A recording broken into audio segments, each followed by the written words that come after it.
এই গৌতম গম্ভীরের কোচিং নিয়ে কি এবার প্রশ্ন উঠবে না? কারণ এই গতি ভাই তো কয়েকদিন আগে বুক বাজিয়ে বলেছিল আমি সেই কোচ যে ভারতকে চ্যাম্পিয়ন্স ট্রফি জিতিয়েছি, এশিয়া কাপ জিতিয়েছি। এই কথাটা তো সত্যি, কিন্তু গতি ভাইয়ের আন্ডারে আমরা কি হেরেছি।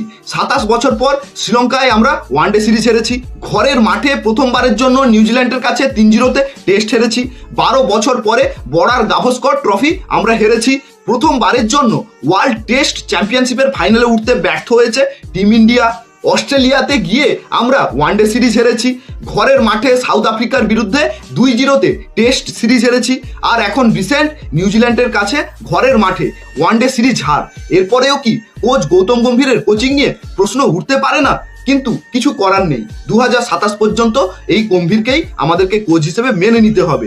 এই গৌতম গম্ভীরের আন্ডারে আমরা কি 2026 টি-20 ওয়ার্ল্ড কাপ জিততে পারবো? কমেন্ট করবে আর ক্রিকটক উইথ অগ্নিকে সাবস্ক্রাইব করবে।